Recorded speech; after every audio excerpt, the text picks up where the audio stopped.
নমস্কার, এনবিপি ইউনানি আয়ুর্বেদ রিসার্চ সেন্টারের বিশেষ অনুষ্ঠানে আমাদের সকল দর্শক বন্ধুদের আরো একবার জানাবো অনেক অনেক স্বাগত এবং আপনাদের জন্য আরো একবার আপনাদের কিছু গুরুত্বপূর্ণ দিক নিয়ে আমরা আলোচনা করব। গুরুত্বপূর্ণ দিক মানে অবশ্যই আপনাদের ভালো থাকা, আপনাদের সুস্থ থাকা, কারণ জানি যদি আপনি ভালো থাকেন এবং সুস্থ থাকেন তাহলে জীবনে অনেক জটিল কাজ, অনেক কঠিন কাজ আপনি অনায়াসে কিন্তু করতে পারবেন। আর এই সেই দায়িত্বটাই কিন্তু অবশ্যই পালন করেন এনবিপির অভিজ্ঞ চিকিৎসকেরা, যে কিভাবে আপনাকে ভালো রাখা যায়, দীর্ঘদিন পর্যন্ত ভালো রাখা যায়। যদি আপনি যে কোনো ক্রিটিক্যাল বা ক্রনিক ডিজিজে ভোগেন এবং যে সমস্যার সমাধান আপনি সত্যি চটজলদি চাইছেন, কোন রকম সাইড এফেক্ট বিহীন ভাবে চাইছেন, কোন রকম অপারেশন ছাড়া বা ইনজেকশনের সহযোগিতা ছাড়া চাইছেন, তাহলে অবশ্যই কিন্তু আপনার জন্য একমাত্র ভরসা হতেই পারে এনবিপি ইউনানি আয়ুর্বেদ রিসার্চ সেন্টার। আজকেও আপনাদের বিভিন্ন ধরনের বিষয় নিয়ে আমরা আলোচনা করব, বিভিন্ন সমস্যা নিয়ে আলোচনা করব, আর আপনাদের দায়িত্ব থাকবে যে আপনাদের সমস্যা নিয়ে বাড়িতে চুপ করে বসে না থাকে সেটা নিয়ে ফোন করা, প্রশ্ন করা, ডাক্তারবাবু থেকে উত্তর খুঁজে নেওয়া এবং তারপর অবশ্যই আপনার কাছাকাছি সেন্টারে এসে অভিজ্ঞ চিকিৎসকদের পরামর্শ নিয়ে ট্রিটমেন্টটা স্টার্ট করে দেওয়া। তো চলুন আপনাদের জন্য আমাদের অনুষ্ঠানও আমরা একেবারে শুরু করে দেবো।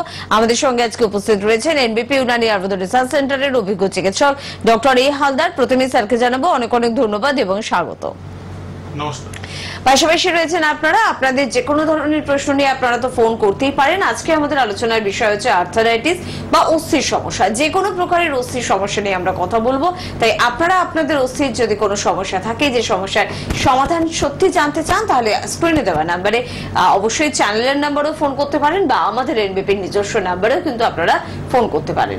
এবং যেহেতু স্যার আমাদের সঙ্গে উপস্থিত রয়েছেন, একটু জানতে চাইবো যে অস্থির সমস্যা মানে সবার আগে ঠিক কোন সমস্যাগুলো আমাদের মাথায় আসা উচিত? অস্থির সমস্যা অনেক রকমেরই আছে। প্রথমত মেনলি যেটা আমরা দেখি সেটা হচ্ছে আর্থারাইটিস, যেটাকে আমরা অস্টিও আর্থারাইটিস বলি।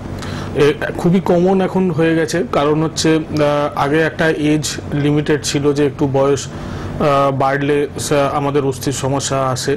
কারণ আমরা জানি যে আমাদের বয়স যত বাড়তে থাকে হাড়ের মধ্যে আমাদের ক্যালসিয়াম, মিনারেল, এই জাতীয় জিনিসগুলো যেগুলো আমাদের হাড়ের পুষ্টি, সেগুলো আস্তে আস্তে কমতে থাকে এবং তার ফলে কি হয়, আমাদের হাড় আস্তে আস্তে দুর্বল হয়ে পড়ে এবং যেহেতু আমাদের হাঁটু আমাদের গোটা শরীরের ওজনটাকে বয়ে নিয়ে যায়, তো সেই কারণে খুব কমন এফেক্ট হয় যেটা হচ্ছে আমাদের হাঁটু, যেটাকে আমরা বলি অস্টিও আর্থারাইটিস। কিন্তু এখন দেখা গেছে যে এই আর্থারাইটিস বিভিন্ন রকমভাবে আমাদেরকে অ্যাটাক করছে খুব অল্প বয়সেও। কারণ এটার যদি আমরা ভাগের দিকে যাই তাহলে মেন যেটা ভাগ থাকে সেটা হচ্ছে অস্টিও আর্থারাইটিস আর রিউমাটয়েড আর্থারাইটিস। কিন্তু এর সাথে সাথেও যেটা আমরা এখন দেখছি অস্থির সমস্যার মধ্যে, যেটা হচ্ছে আমাদের ঘাড়ে সার্ভাইকাল স্পন্ডালাইটিস, তার সাথে সাথে আমাদের কোমরে লাম্বার স্পন্ডালাইটিস। এটা কেন বললাম যে এখন খুব অল্প বয়স থেকেই দেখা যাচ্ছে, কারণ আমাদের ডেলিকার যে লাইফ, সেই লাইফের মধ্যে আমাদের ডেলিকার যে ফুড ইনটেক থাকে তার মধ্যে আমাদের ক্যালসিয়াম, মিনারেল, এই জাতীয় জিনিসগুলো একটুখানি কম থাকে এবং তার সাথে সাথে আমাদের যে কাজ আমরা করি, দেখা যায় যে এক জায়গায় অনেকক্ষণ বসে আমাদেরকে কাজ করতে হয় এবং কম্পিউটারের সামনে বসে হয়তো ঘাড়কে ঝুঁকিয়ে অনেকক্ষণ ধরে আমাদের কাজ করতে হয়, বা দেখা যাচ্ছে যে অনেকটা ট্রাভেল করতে হচ্ছে আমাদের বাইকেতে, তার একটা জার্নি থাকে, তার একটা জার্কিং থাকে। তো এর ফলে কি হয়, তার এফেক্টটা পড়ে আমাদের শরীরের এবং তার সাথে সাথে আমরা পর্যাপ্ত পরিমাণে যে খাবার আমাদের দরকার সেটাকেও ইনটেক করছি না। এর ফলে কি হয়, খুব অল্প বয়স থেকেই আমাদের হাড়ের এই প্রবলেমগুলো, অস্থির নানা রকম সমস্যাগুলো আসে। যেমন আমরা যদি অনেকক্ষণ ধরে বসে কাজ করি, ঘাড় ঝুঁকিয়ে যদি কাজ করি, সেখানে দেখা যাচ্ছে যে একটা সময় গিয়ে ঘাড়ের যে দুটো হাড় থাকে সেই হাড়ের মধ্যে যে গ্যাপ সেটা কমে যেতে থাকছে। কারণ হচ্ছে এই যে আমরা হাড়ের যেটা পুষ্টি সেটাকেও ইনটেক করছি না, তার সাথে সাথে কিছু ফিজিক্যাল অ্যাক্টিভিটি আমাদের ডেলিকার করা দরকার সেটাও আমরা করছি না। এর ফলে কি হয় যে এই হাড়ের গ্যাপটা আমাদের কমতে থাকে এবং সেখানেতে একটা ফোলা ভাব থাকে, ইনফ্লামেশন হয়ে যায়। তো সেখান থেকে আমাদের সার্ভাইকাল স্পন্ডালাইটিসের দিকে টার্ন করে, যেখানেতে কি হয়, আমাদের ঘাড় আমাদের ঘোরাতে অসুবিধা হয়। প্রথমত একটা ব্যথা দেখা যায়, কিন্তু সেইটাকে যদি আমরা ঠিকঠাক মতো করে ফলো না করি, যদি সিরিয়াসভাবে সেটাকে না নিই, তো সেখান থেকে দেখা যায় যে আমাদের সার্ভাইকাল স্পন্ডালাইটিসের দিকে টার্ন নিচ্ছে। ঘাড়েতে অসহ্য ব্যথা হবে, ঘাড়কে ঘোরানো যাবে না, ঘাড়কে সবসময় তুলে রাখতে হবে, ঘাড়কে নাবানো যাবে না। তো এই সমস্ত প্রবলেমগুলো খুব অল্প বয়স থেকেই আসছে এই কারণের জন্য। ঠিক সেম কারণ আমি বলবো যে আমাদের কোমরের প্রবলেম, কোমরেও দেখা যাচ্ছে যে যদি আমরা ঠিকঠাক মতো ফিজিক্যাল অ্যাক্টিভিটি না করি, তার সাথে সাথে আমরা পর্যাপ্ত পরিমাণে যেটা বললাম যে আমাদের ক্যালসিয়াম, মিনারেল এই জিনিসগুলো দরকার, সেইটা খাবারের মাধ্যমে আমরা প্রপারলি ইনটেক করছি না, এবং তার সাথে সাথে এক জায়গায় বসে অনেকক্ষণ কাজ করতে হচ্ছে, বা হয়তো কাউকে ট্রাভেলিং করতে হয় বাইকেতে অনেকটা দূরে, সেখানে একটা জার্কিং থাকে, সেই জার্কিংয়ের কারণে কিংবা এই খাবার ইনটেক না কারণের জন্য হাড়ে এফেক্টেড হয়।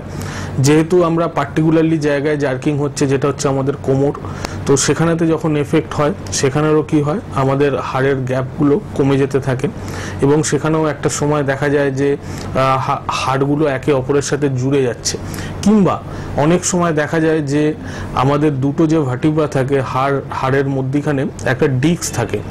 এই যে আমরা অনেকক্ষণ ধরে জার্কিং করছি, বাইকেতে যাতায়াত করছি, সেখানে যে জার্কিংটা হচ্ছে, এবং তার সাথে সাথে দেখা যায় যে কারোর যদি পুরনো চোট আঘাত থাকে, সেখান থেকেও কিন্তু এই স্লিপ ডিস্কটা হতে পারে, কারণ মধ্যিখানের যে ডিস্কটা থাকে সেটা একটু সরে যায়।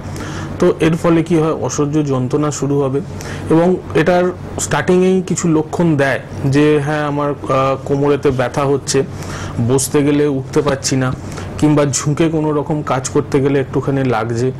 তো স্টার্টিংয়েই যদি আমরা সেই জিনিসটাকে ফলো করি যে হ্যাঁ কিছু একটা অসুবিধে বোধ হচ্ছে কোমরে, এবং যদি ফার্স্টেই আমরা একটা এক্সরে করে দেখে নিই যে কি প্রবলেম আছে ওখানে, তাহলে কি হয় যে আমরা শুরুতেই সেটা সার্ভাইকাল এই লাম্বার স্পন্ডিলাইটিসের দিকে যাওয়ার আগেই কিন্তু আমরা আটকে দিতে পারি। একদম ঠিক আছে, আমরা ঠিক এই বিষয়গুলো নিয়ে আলোচনায় আসবো, কারণ অস্থির সমস্যা যে কোনো জায়গায় যে কোনো সময় কিন্তু আপনার অস্থির সমস্যা আপনাকে ফেস করতে আপনি পারেন, এবং তার সমাধানটাও জেনে রাখা দরকার রয়েছে। তবে তার আগে দেখে নেবো কে আছেন আমাদের সাথে ফোনে। নমস্কার। হ্যালো, হ্যাঁ বলুন, কে বলছেন? নমস্কার। আমি হাওড়া শিবপুর থেকে বলছিলাম। শিবপুর থেকে বলছেন, বলুন কি সমস্যা আছে? আমার এই আমার আগে বাড়িতে অ্যাক্সিডেন্ট হয়েছিল, হাতিতে খুব বেড়ে গেছিল, ব্যথাটা এখনো মাঝে মাঝে হয়, মানে হাতিটা ভাজ করে লাগিয়ে। আচ্ছা, যখন অ্যাক্সিডেন্ট হয়েছিল বা চোট লেগেছিল তখন কি কোনো রকম এক্সরে করা হয়েছিল? হ্যাঁ, এক্সরে করেছিলাম, সেরকম কিছু পাওয়া যায়নি। ঠিক আছে, আপনি শুনতে থাকুন। হ্যাঁ, এটা কি কারণে হয়, বা অনেক সময় কি হয় আমাদের অ্যাক্সিডেন্ট যখন হয় তো সেখানেতে আমাদের হয়তো বড় কিছু জিনিস পাওয়া যায় না, এক্সরে হয়তো করলেন, যদি আমাদের ফ্র্যাকচার থাকে তাহলে হয়তো সহজে সেটা এক্সরেতে চলে আসে, কিন্তু যদি আমাদের কোনো রকম নার্ভের ওপরেতে এফেক্টেড হয়, কিংবা কোনো রকম হাড়েতে একটা টিয়ার পড়ে, হালকা যদি চোট থাকে, সেটা সচরাচর এমনি এক্সরেতে আসে না, তো সেখানেতে একটা এমআরআই লাগে, সেখানে তো অনেক সময় ধরা পড়ে, কিংবা দেখা যায় যে আগে অনেক সময় চোট লেগেছে, সেখানে হয়তো নার্ভের ওপর এফেক্ট হয়ে আছে, কিংবা একটা টিয়ার হয়ে আছে, সেটা কিন্তু যে ওই সময়তেই এফেক্ট হবে বা তার সিমটমগুলো দেখা যাবে সেটা হয় না, পরবর্তী ক্ষেত্রেও কিন্তু সেটা আস্তে আস্তে ধীরে ধীরে বাড়তে থাকে। তো আপনার ক্ষেত্রেও ঠিক সেমি প্রবলেম হয়েছে, কিছু না কিছু তো ওখানে প্রবলেম আছে, নাহলে তো আপনার ব্যথা যন্ত্রণা হবে না। আর প্রিভিয়াস হিস্ট্রি যেহেতু চোট আছে, তাহলে ডেফিনেটলি ওখানে কিছু না কিছু প্রবলেম থাকবে, হয়তো এক্সরেতে ধরা পড়েনি, আরও অনেক কিছু টেস্ট আছে যেগুলো হয়তো করালে সেখানেতে ডেফিনেটলি ধরা যাবে যে কি প্রবলেম আছে। তো আপনার ক্ষেত্রে এটাই বলবো যে যদি আপনি মনে করছেন যে হ্যাঁ আপনার দিনকে দিন ব্যথাটা বাড়ছে, তাহলে এটাকে ফেলে রাখবেন না, এটাকে সলিউশন করুন যে হ্যাঁ কীভাবে এটা থেকে বাঁচবেন, বা বড় কোনো রোগ এখানেতে আসছে কি না। পরবর্তী এখন আপনি বলছেন ভাঁজ করতে অসুবিধে হচ্ছে, পরবর্তী ক্ষেত্রে যত এই রোগটা বাড়তে থাকবে, বা যদি নার্ভের ওপরে কোনো রকম এফেক্ট হয়, আস্তে আস্তে গোটা তলা, হাঁটু থেকে তলার পোর্শনটা কিন্তু আস্তে আস্তে অবসর টাইপের হয়ে যেতে পারে, কারণ ব্লাড সার্কুলেশনটা বন্ধ হয়ে যেতে পারে। তো আপনার ক্ষেত্রে বলবো যে আপনি একবার হেল্পলাইন নাম্বারে ফোন করুন, শিবপুর থেকে বলছেন, শিবপুরেতেই আমাদের চেম্বার আছে, আপনি এসে একবার যোগাযোগ করুন। প্রিভিয়াস যে রিপোর্ট আছে, তার যা ট্রিটমেন্ট করেছেন চোট আঘাতের জন্য, সেইগুলো একবার নিয়ে আসুন, আমরা একবার দেখে নিই। যদি প্রয়োজন হয় যে হ্যাঁ আপনার ওই টেস্টে ধরা পড়ছে না, তাহলে আমরা বলে দেবো কি করলে আপনি জানতে পারবেন যে কি প্রবলেম আছে। ডেফিনেটলি প্রবলেম তো আছেই, তার কারণের জন্যই ব্যথাটা হচ্ছে, তো এটা নিয়ে চিন্তার কারণ নেই, অবশ্যই ট্রিটমেন্ট আছে, কিন্তু তার আগে জানতে হবে যে এক্স্যাক্ট প্রবলেমটা কি। তো আপনি হেল্পলাইন নাম্বারে ফোন করে একবার যোগাযোগ করলেও আমরা অবশ্যই সাহায্য করব। একদম। আপনার ব্যথার একমাত্র ভরসা কিন্তু শুধুমাত্র পেইন কিলার হতে পারে না, তাছাড়াও কিন্তু রয়েছে আরো অনেক ধরনের ট্রিটমেন্ট, যেটা কিন্তু জানেন আয়ুর্বেদের অভিজ্ঞ চিকিৎসকরা। আর আয়ুর্বেদের অভিজ্ঞ চিকিৎসক মানেই কিন্তু অবশ্যই এনবিপি ইউনানি আয়ুর্বেদ রিসার্চ সেন্টার আমাদের কাছে। এবং সেক্ষেত্রে আপনার যে কোনো ধরনের অস্থির সমস্যা বা যে কোনো ধরনের আপনার প্রবলেম হোক না কেন, যে সলিউশন, যে আপনারা বলছেন যে ডক্টর দেখিয়েছি, ট্রিটমেন্ট করছি, কিন্তু কেন ভালো হতে পারছে না, সেই উত্তরটা কিন্তু অবশ্যই আপনারা পাবেন এনবিপি ইউনানি আয়ুর্বেদ রিসার্চ সেন্টারে। যে কিভাবে আপনি উত্তর পাবেন এবং সেই উত্তরটা আপনার জন্য কিন্তু ফলপ্রসূ হবে, মানে আপনার জন্য কাজের হবে। কে আছেন ফোনে একটু দেখবো। নমস্কার। হ্যাঁ, আমি দিনাজপুর থেকে বলছি। উত্তর দিনাজপুর? হ্যাঁ হ্যাঁ বলুন ম্যাডাম, কি সমস্যা আছে? আমি রায়গঞ্জ ঘোষাল আসছিলেন যে এই মাসে, গত মাসে। S Ghoshal, doctor S Ghoshal, হ্যাঁ বলুন। হ্যাঁ হ্যাঁ, হ্যাঁ, তো আমি পুরোনো পেশেন্ট, এর আগে দেখিয়েছিলাম। আমার না পায়ে, কোমর, ঘাড়, বাদিকটা আর পা সম্পূর্ণ ব্যথা দেখিয়েছিলাম। আমি ওষুধ নিয়েছি, 15 দিন ওষুধ খেলাম, কিচ্ছু কমছে না। আপনার রোগ, ব্যথা হয়ে যাচ্ছে। আচ্ছা ডাক্তার কথা বলতে যাচ্ছে। আচ্ছা, আপনার রোগটা কতদিনের? কত বছরের সমস্যা? না, আমি তো দেখিয়েছি, 3বার দেখিয়েছি আমি, 3 মাস।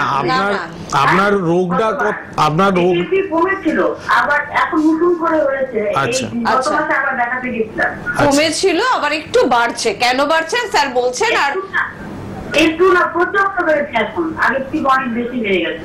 আচ্ছা, আপনার মোটামুটি এই, আপনি টিভিতে না শুনে আপনি ফোনেতে কথাটা শুনুন। আপনার এই রোগটা যখন এসছিলেন তখন মোটামুটি কতদিনের ছিল, কত বছরের রোগটা ছিল? এটা তো আমার বছর 2 থেকে হয়েছিল। বছর 2? আচ্ছা, আপনাকে পঞ্চকর্মের জন্য অ্যাডভাইস করা হয়েছে? না, এখানে তো পঞ্চকর্মা হয় না। না, ওখানে হয় না, কিন্তু আমাদের কলকাতায় হয়। যাই হোক, আপনি শুনতে থাকুন, আপনি শুনতে থাকুন, আপনাকে বলে দিচ্ছি। এই জিনিসটা কি হয় যে, ফার্স্টেই বলি যে আমাদের কাছে যখন পেশেন্ট আসে তখন প্রায় দেখা যায় যে 2 বছর, 3 বছর, 4 বছর ধরে সেই রোগটাকে নিয়ে ভুগছেন। তার যে একটা স্টেজ থাকে, ধরুন অস্টিওআর্থারাইটিসের অনেকগুলো স্টেজ থাকে। যেমন প্রথমেই হয় একটা ডিজেনারেটিভ চেঞ্জ, একটা ক্ষয় হয়। তার পরবর্তী স্টেজ হয় অস্টিওফাইটিক চেঞ্জ। তার পরবর্তীকালে যে স্টেজটা হয় সেখানেতে দেখা যায় যে অস্টিওপেনিয়া, মানে হাড়ের মধ্যে আপনার মিনারেল এবং ক্যালসিয়াম একদম কমে যায়। আর লাস্ট যেটা থাকে সেটা হচ্ছে অস্টিওপোরোসিস। তো যখন একটা পেশেন্ট অস্টিওআর্থারাইটিসের জন্য ভোগেন, তার যদি 2 বছর 3 বছর ধরে উনি যদি ভুগছেন, তো ডেফিনেটলি ওনার স্টেজটা ফার্স্ট স্টেজ কিংবা সেকেন্ড স্টেজ থাকবে না। সেটা মিনিমাম চলে যাবে আমাদের অস্টিওপেনিয়া এবং অস্টিওপোরোসিসের দিকে। তো যখনই অস্টিওপেনিয়া, অস্টিওপোরোসিসের দিকে যায় তখন একটুখানি টাইমটা লাগে। কারণ হচ্ছে এই আপনাকে মেডিসিনের সাথে সাথে পঞ্চকর্ম থেরাপি ডেফিনেটলি উনি অ্যাডভাইস করবেন। পঞ্চকর্ম থেরাপিটাও আপনাকে নিতে হবে। এই দুটোর কম্বিনেশন যখন 3rd স্টেজ এবং 4th স্টেজে চলে যায়, তখন এই দুটোর কম্বিনেশনে কিন্তু আপনার ডেফিনেটলি এই রোগটা সুস্থ হবে। পঞ্চকর্ম আচ্ছা, আপনি কি আবার ফোন করলেন? পঞ্চকর্ম আপনি শুনতে থাকুন। পঞ্চকর্মর জন্য আপনাকে কলকাতায় কিভাবে আসতে হবে, কিভাবে কি সমস্ত কিছু গাইড করবে। অস্টিওআর্থারাইটিস ডেফিনেটলি সারে, এটা আমরা জোর গলার জোর দিয়ে আমরা বলতে পারি। তার কিছু প্রসেস থাকে, কিছুটা ধৈর্যর ব্যাপার থাকে। আপনি 2 বছর 3 বছর একটা জায়গায় ধৈর্য ধরেছেন, এখানে 4 থেকে 5 মাস একটু ধৈর্য আপনাকে ধরতে হবে। ডেফিনেটলি আপনি লাভ পাবেন। আপনি নেক্সট বার যখন যাবেন, আপনি গিয়ে একবার কথা বলবেন, ডেফিনেটলি আপনাকে সাজেস্ট করবে পঞ্চকর্ম প্লাস তার সাথে সাথে মেডিসিনস। এই দুটোর কম্বিনেশনে আপনি ডেফিনেটলি সুস্থ হবেন। একদম। পরের বন্ধুর সঙ্গে একটু কথা বলবো। কে আছেন বলবেন। নমস্কার। আরে আপনার উত্তর তো দিলেন, আপনার অ্যানসার আমি তো দিলাম। আপনি বারবার রায়গঞ্জে হয় না, আপনাকে সাজেস্ট করবে কলকাতায় পঞ্চকর্ম নেওয়ার জন্য। তাই আপনাকে থেরাপিটা লাগবে নিতে। আপনি নেক্সট বার যখন যাবেন ওখানেতে কথা বলবেন, ডেফিনেটলি আপনাকে বলে দেবে কিভাবে আপনি পঞ্চকর্মটা করাতে পারবেন। ঠিক আছে? বেশ দিদি ভাই, এবার বাড়িতে আপনি অনুষ্ঠানটা মনোযোগ সহকারে দেখতেই পারেন। আর সব থেকে বড় বিষয় হচ্ছে যে বুঝতে হবে। আপনি দেখুন, একটা সাধারণ বিষয় ডাক্তারবাবু আপনাকে বুঝিয়ে দিচ্ছেন, তার মধ্যে আপনি 3বার 4বার ফোন করে ফেললেন, অর্থাৎ বোঝার ক্ষমতাটা কিন্তু রাখার প্রয়োজনীয়তা রয়েছে। আপনি 3 বছর ধরে একটা সমস্যায় ভুগেছেন এবং তারপরে কিন্তু অবশ্যই আপনি ট্রিটমেন্ট করেছিলেন আমাদের কাছে এবং ট্রিটমেন্টে আপনি ভালো রেজাল্ট পেয়েছেন। আবার আপনার কোনো ভুল নেই তো, সেদিকেও একটু নজর রাখুন। পাশাপাশি পঞ্চকর্মার কথা স্যার বলছেন, সেদিকেও একটু নজর রাখুন। আর সব মিলিয়ে আপনি নিশ্চয়ই ভালো থাকবেন। পরের বন্ধু কি বলছেন শুনবো। নমস্কার। হ্যাঁ নমস্কার, কে বলছেন? আমি বলছি। হ্যাঁ বলুন, কি সমস্যা আছে? ওই যে আমার হচ্ছে আপনার হচ্ছে কলমনের ব্যথা, কলমনের থেকে মানে হাড় পর্যন্ত ব্যথা যায়নি। আচ্ছা ডাক্তার দেখিয়েছিলাম, বললেন যে হাড় হয়ে গেছে। আচ্ছা, মোটামুটি এই যে আপনার সমস্যাটা, অস্থির সমস্যাটা, এটা মোটামুটি কতদিন আছে? সমস্যাটা আমার অনেকদিন বলতে কত, 1 বছর 2 বছর? আরো বেশি। তো মোটামুটি আপনি ট্রিটমেন্ট করিয়েছেন কিন্তু আপনার ব্যথা যন্ত্রণাটা কমছে না, তাই তো? না, ব্যথা আছে, মানে যন্ত্রণা নেই, ব্যথা আছে। আচ্ছা, আমি আপনার খারাপ করতে পারি না, দিনের দিন কি হচ্ছে মানে এনার্জি কমে যাচ্ছে। আচ্ছা, আর হচ্ছে ওই মানে শুকনো করে দিচ্ছে মানে। আচ্ছা, আপনার বয়স কত? বয়স 54। 54। এর সাথে সাথে কি কোনো রকম সুগার, প্রেশার এই জাতীয় জিনিস কিছু আছে? সুগার প্রেশার কিছু নেই। ঠিক আছে, আপনি টিভিতে শুনতে থাকুন, আপনাকে বলে দিচ্ছি কিভাবে আপনি সুস্থ হবেন। মেনলি যেটা হয় অস্টিও আর্থারাইটিসের, উনি যেটা বললেন ঘাড়ের সমস্যা, সেটা আমি ফার্স্টেই আলোচনা করলাম যে ডেফিনেটলি ওখানে সার্ভাইকাল স্পন্ডালাইটিস থাকবে। এই যে হাড় ক্ষয়ে যাচ্ছে তার কারণটা এটাই যে আপনার ঘাড়ের এবং কোমরের 2 জায়গাতেই আপনার হাড়ের গ্যাপগুলো কমে গেছে। তার ফলে কি হচ্ছে, একটা হাড়ের সাথে একটা হাড় জুড়ে যায়। এবার যখন আপনি মুভমেন্ট করছেন, ঘাড়ের মুভমেন্ট করছেন কিংবা কোমরে যখন ঝুঁকছেন, বসছেন, তো তখন কি হয়, একটা হাড়ের সাথে ঘষা খায় এবং সেখান থেকে আমাদের ক্ষয়টা আরম্ভ হয়। এই যে আমি ফার্স্ট বললাম যে ফার্স্ট স্টেজ যেটা হচ্ছে ডিজেনারেটিভ চেঞ্জ, এই ডিজেনারেটিভ চেঞ্জের কথার অর্থই হলো ক্ষয় হওয়া। তো এখান থেকে জিনিসটা শুরু হয়। আর এর ফলে কি হয়, আমাদের প্রত্যেকটা হাড়ের 2টো হাড়ের মধ্যখান থেকে কিছু নার্ভ যায়, সেই নার্ভগুলোর ওপরেতেও এফেক্ট হয়। কারণ একটা হাড় যখন একটা হাড়ের কাছে জুড়ে যায় তখন সেই নার্ভের ওপরেতে প্রেশার পড়ে এবং সেখানে ব্লাড সার্কুলেশনটা আস্তে আস্তে বন্ধ হয়। দেখবেন আপনার হয়তো যে ব্যথাটা হচ্ছে ঘাড়ে, সেটা আস্তে আস্তে হয়তো আপনার হাতের দিকে টান করবে এবং কোমরের যে ব্যথাটা হচ্ছে সেটা আস্তে আস্তে তলার পোর্শনের দিকে, আপনার পায়ের দিকে টান করবে। তো আপনার ক্ষেত্রে একটাই বলবো যে আপনি হয়তো ট্রিটমেন্ট করিয়েছেন, আপনি ভালো হননি। এই কারণের জন্য আপনি যেটা করিয়েছেন সেটা হচ্ছে আপনি ব্যথার ওষুধ খেয়েছেন এবং তার সাথে সাথে আপনি ক্যালসিয়াম খেয়েছেন। তো অ্যাকচুয়ালি প্রবলেমটা আপনার সার্ভাইকাল স্পন্ডালাইটিস কিংবা লাম্বার স্পন্ডালাইটিস কিংবা অস্টিও আর্থারাইটিস। তো এখানেতে ব্যথার ওষুধ খেয়ে আপনি কোনোদিনও ভালো হতে পারবেন না। আপনি সাময়িক ভালো থাকবেন, যখন হয়তো আপনি খাচ্ছেন তখন আপনি ভালো থাকবেন, কিন্তু তারপরে আবার সেই প্রবলেমটা আসবে। তো এই জিনিসটাকে আপনাকে কাটাতে গেলে প্রপার ট্রিটমেন্টের মধ্যে আসতে হবে। পার্টিকুলারলি আমাদের লাম্বার স্পন্ডালাইটিসের ট্রিটমেন্ট করতে হবে, অস্টিও আর্থারাইটিসের ট্রিটমেন্ট করতে হবে কিংবা সার্ভিক্যাল স্পন্ডালাইটিসের ট্রিটমেন্ট করতে হবে, যেটা একমাত্র আয়ুর্বেদে আছে। আয়ুর্বেদে বিভিন্ন রকম হার্বস আছে যেটা পার্টিকুলারলি আপনার স্পন্ডালাইটিস কিংবা অস্টিও আর্থারাইটিসের ওপরে কাজ করে। সো সেইটা যদি আপনি ঠিকঠাক মতো করে নেন, যদি ঠিকঠাক মতো করে গাইড যেটা দেওয়া হবে সেটা যদি পালন করেন, তাহলে অবশ্যই ডেফিনেটলি আপনি ভালো হবেন। তো আপনাকে একটা কথাই বলবো যে আপনি হেল্পলাইন নাম্বারে একবার ফোন করুন। আপনি যদি মনে করছেন যে হ্যাঁ আপনি এত বছর ধরে ভুগছেন, আপনি ট্রিটমেন্ট করছেন, আপনি সুস্থ হননি, তো সেই জায়গায় যদি চান যে হ্যাঁ আপনি অন্য প্যাথিতে আপনি একবার দেখবেন, তো অবশ্যই আমরা আছি। আর আমরা বলছি ডেফিনেটলি অস্টিও আর্থারাইটিসের ট্রিটমেন্ট আছে। আপনি হেল্পলাইন নাম্বারে একবার ফোন করুন, আপনাকে বলে দেবে আপনার কাছে যে সেন্টার হবে সেই সেন্টারে একবার আসুন, প্রিভিয়াস যে রিপোর্টসগুলো আছে সেগুলো একবার নিয়ে আসুন। যদি মনে করি যে আমরা যে শুধুমাত্র ওষুধের দ্বারাই এই জিনিসটা ঠিক হয়ে যাবে, সেটাও আমরা অ্যাডভাইস করে দেবো। যদি দেখা যায় যে না স্টেজটা অনেকটা হাই আছে, তো সেখানেতে আমরা মেডিসিনের সাথে সাথে পঞ্চকর্ম থেরাপিটাও আমরা সাজেস্ট করব। এই দুটোর কম্বিনেশনে দেখবেন আপনি খুব তাড়াতাড়ি সুস্থ হয়ে যাবেন। একদম, তবে এটা পরীক্ষিত বা একদম প্রমাণিত যে অস্থির সমস্যার সমাধানে সবার আগে কিন্তু এগিয়ে রয়েছে এনবিপি ইউনানি আয়ুর্বেদ রিসার্চ সেন্টার। তবে আপনাদের বারবার আমরা রিকোয়েস্ট করি, সমস্যা যখন আপনি ফেস করছেন, যখন সমস্যা আপনার তৈরি হচ্ছে, তখনই চলে আসুন এনবিপি ইউনানি আয়ুর্বেদ রিসার্চ সেন্টারে বা আপনার মনের মতন যে কোনো ভালো সংস্থায়। কারণটা কি, আপনি নিজেকে নিয়ে এক্সপেরিমেন্ট করেন, নিজে ধৈর্য নিয়ে বসে থাকার চেষ্টা করেন, নিজে অপেক্ষা করেন আপনি রোগটা কখন আমার সেরে যাবে, কিন্তু এমনটি আজ পর্যন্ত কারোর কিন্তু হয়নি। সমস্যা যদি সৃষ্টি হয়, সেই সমস্যাকে কিন্তু ধ্বংস করার দায়িত্ব একজন অভিজ্ঞ চিকিৎসকেরই থাকে। তাই পরামর্শ নিন এবং যোগাযোগ করুন। অযথা সময় নষ্ট করে নিজের সমস্যাকে জটিল করবেন না। আর যখন চিকিৎসকের কাছে আসবেন, তখন ভাববেন ওই জাদু ছড়ির মতন আপনাকে স্পর্শ করে একটা সোনার কাঠি বা রূপোর কাঠি দিয়ে আপনাকে সাথে সাথে ভালো করে দেবে, এটাও কিন্তু সম্ভব নয়। তবে হ্যাঁ, সব থেকে চটজলদি আপনি এনবিপিতে এসে ভালো থাকবেন। এনবিপিতে এলে আপনি কোন রকম সাইড এফেক্টের সম্মুখীন হবেন না। এনবিপিতে এলে কোনো অপারেশন আপনাকে করতে হবে না, কোনো পেইন কিলার আপনাকে দেওয়া হবে না। ফলে আপনার গুরুত্বপূর্ণ অন্যান্য অর্গানগুলো কিন্তু সেফ থাকবে, ভীষণ ভালো থাকবে। আর সে কারণেই মানুষ কিন্তু পৌঁছে যাচ্ছে এনবিপি ইউনানি আয়ুর্বেদ রিসার্চ সেন্টারে নিজেকে ভালো রাখার জন্য। স্যার যেটা বললেন 9830235527 বা 37 নাম্বার দুটো আমাদের স্ক্রিনে কিন্তু যাচ্ছে, দেখুন রেড এর উপর ইয়েলো কালার দিয়ে কিন্তু যাচ্ছে। এই নাম্বারগুলো মোবাইলে সেভ করুন, অনুষ্ঠান দেখতে দেখতে বা অনুষ্ঠানের পরে ফোন করুন, কথা বলুন আর যোগাযোগ করুন। অবশ্যই আমি অ্যাড্রেসের কথা বলে দেবো, তবে তার আগে অস্থির সমস্যা আমরা যেগুলো ছিলাম আর সেই দিকগুলোতে একটু নজর রাখবো।